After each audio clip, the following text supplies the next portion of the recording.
Welcome to this explainer on the fourth industrial revolution. Today we're diving into something absolutely wild, how our digital, physical, and biological worlds are rapidly converging into one single, highly adaptive system. We're looking at an era that isn't defined by just one standalone invention, but rather by the seamless, real-time integration of our entire environment. To really wrap our heads around where we are right now, we kind of have to look back at how we got here. We started with the control of fire and stone, right? And then we powered through the ages of the steam engine in the 18th century, electricity in the 19th, and digital computers in the 20th. Now the defining pillar of our current era is the 21st century's great convergence. We are actually at a phase where machines and infrastructure interact dynamically with us and our environment. It's totally unprecedented. So here's our roadmap for building this new industrial organism piece by piece. We'll hit 1. Cyber-physical systems, 2. The Internet of Things, 3. Robotics and automation, 4. Data as our new resource, and finally, 5. The ultimate convergence. All right, part 1. Cyber-physical systems. Let's start by looking at the reflexes and the cognition of our machine. Cyber-physical systems, or CPS, really is the foundational pillar here. We aren't talking about the clunky automated factories of the 20th century that just followed a rigid script over and over. No, CPS embeds real-time computation directly into our actual physical world. This entire foundation was built by some brilliant pioneers in control theory and robotics at places like MIT and Carnegie Mellon. In these new environments, computation and physical processes are no longer separate things, they're entirely codependent.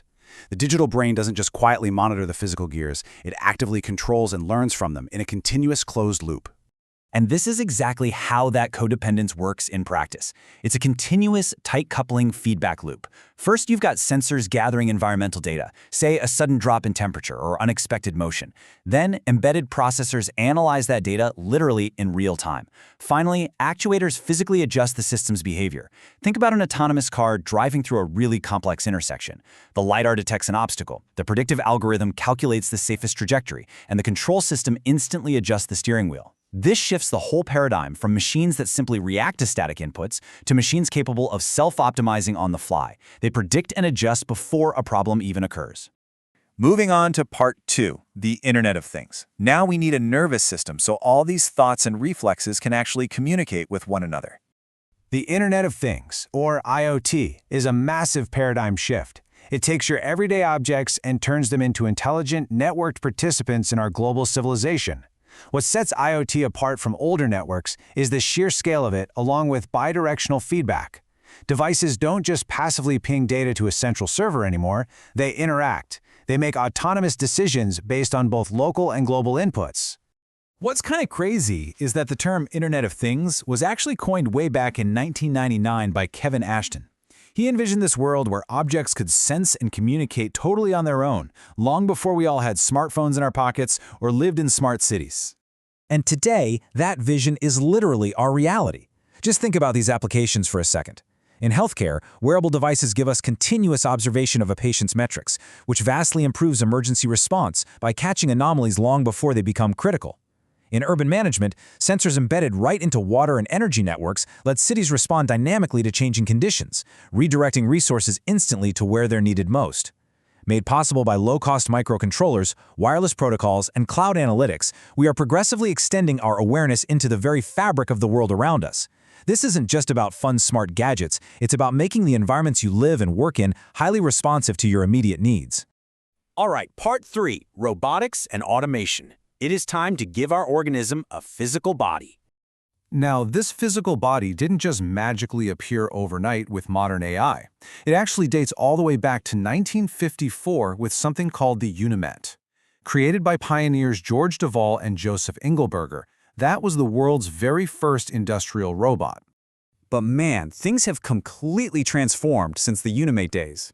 Old 20th century robots were pretty rigid, mostly blind, and honestly, they had to be kept in physical cages, separated from human workers just to be safe. But the fourth industrial revolution brings us Cobots, collaborative robots. Because they're absolutely packed with vision systems and tactile sensors, they're highly adaptable. They can safely work right side by side with humans, whether that's in a surgical theater enhancing a doctor's precision, or out in an agricultural field monitoring crop health. They aren't just doing the heavy, dangerous lifting anymore. They're actively augmenting human skill, making our work faster and exponentially more precise. But this transition forces a pretty profound realization, doesn't it? As these robots evolve from just being physical tools into semi-autonomous collaborators powered by machine learning, we really have to renegotiate the value and the identity of human labor itself. We are entering an age where machines possess real, actionable agency. Which brings us to part 4, data, the new resource. Because obviously, none of these muscles or nerves can do a thing without fuel, the lifeblood of the revolution. For thousands of years, human progress was strictly tied to physical materials. We're talking agriculture, minerals, oil, passive, physical assets. But in this new era, dynamic information is the absolute primary strategic resource. Data is what's driving massive economic value and totally unprecedented innovation today. It's active, it's dynamic, and it's highly transformative. Now this shift certainly didn't happen in a vacuum. It was enabled by Moore's law, plummeting storage costs, and crazy fast networks. But raw data is basically useless without a way to understand it. That's where brilliant minds step in. Figures like Geoffrey Hinton and Jan LeCun provided the deep learning tools we need to recognize incredibly complex patterns. And then Judah Pearl refined how we use causal models to make actual decisions, moving machines from just spotting patterns to truly understanding cause and effect.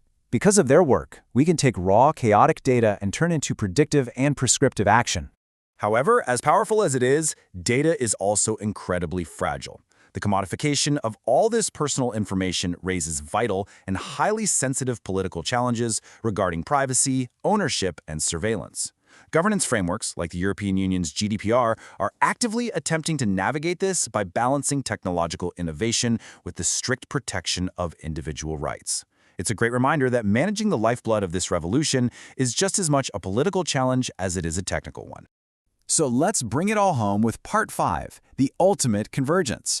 Let's see how all these anatomical parts link up as one integrated ecosystem. The fourth industrial revolution really isn't just a grab bag of cool, separate gadgets.